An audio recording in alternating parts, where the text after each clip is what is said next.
Buenas dias, fellow gamers, my name is Sid. How you guys doing? Today I do have another banger video for you, and this time it is about my favorite nuker in Warframe, Equinox. A while ago I made a video about Equinox carrying me on my road to become a credit billionaire. If you haven't seen that video, feel free to check it out. This Warframe isn't only great at supporting allies, he's also able to deal an insane amount of damage and nuke enemies quickly. In this video, I'll be showing you my favorite nuking build for Equinox, and you'll see why he's easily in my top 3. Here's a sneak peek of what the Equinox can do. If you stick around until the end of the video, I do have a bonus clip waiting for you. Now you're talking! Before we're getting to the mod build, I would like to talk about his abilities. If you didn't know, there's a mod called Equilibrium. So what exactly does this mod do? It converts health orbs into energy orbs, and vice versa, energy orbs into health orbs. Wait for it. Here it comes.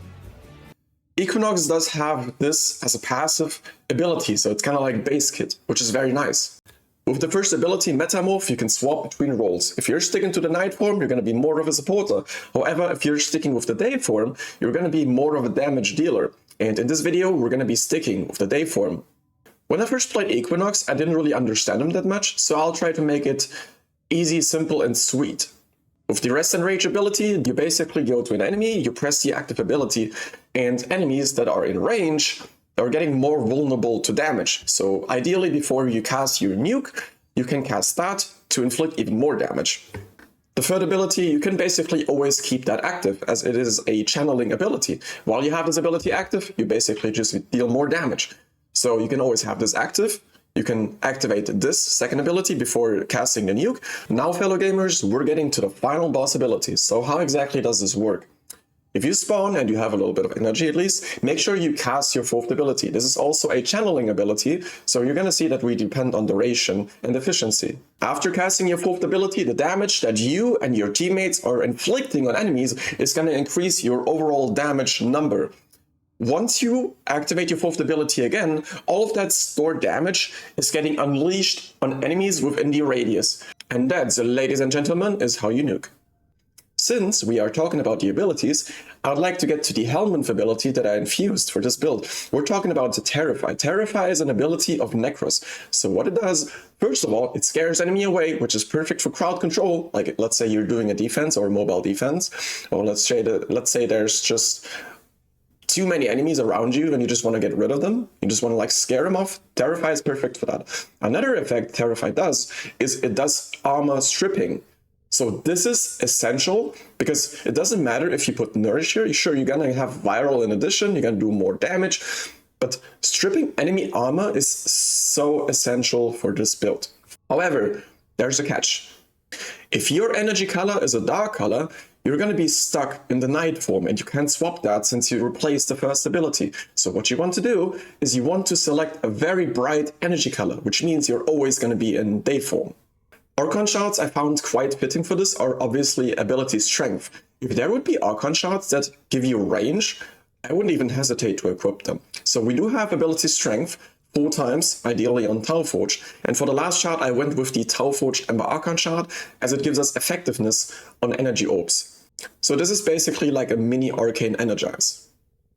Alright guys, without further ado, let's get to the Equinox Prime build.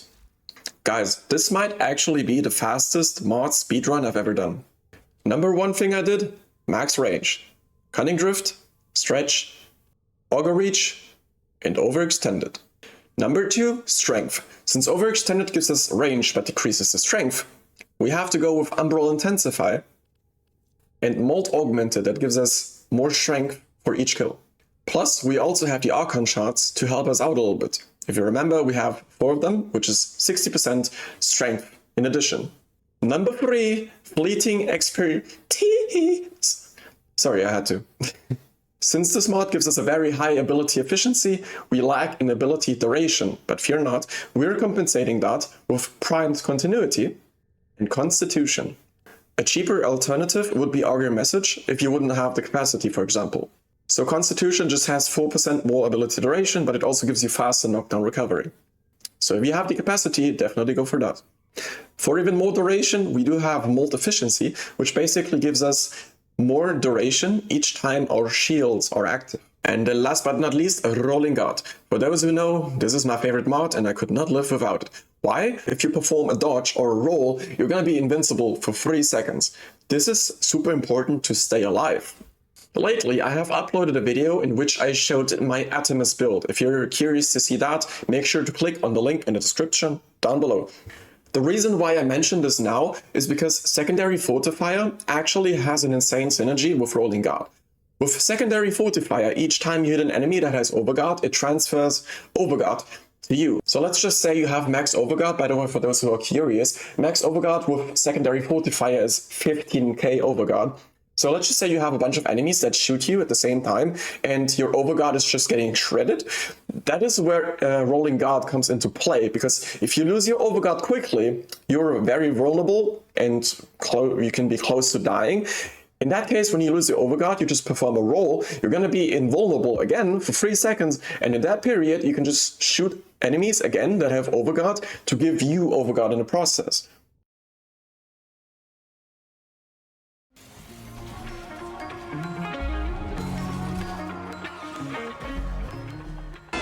This is where the fun begins.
Your relic is open. Oh, hell no!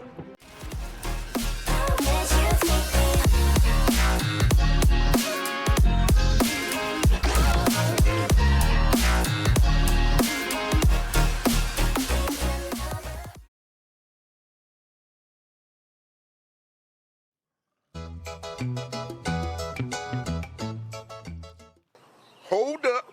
Wait a minute.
That's gonna do it for this video. If you like this video, make sure to like and subscribe, and I'll see you awesome people in the next one.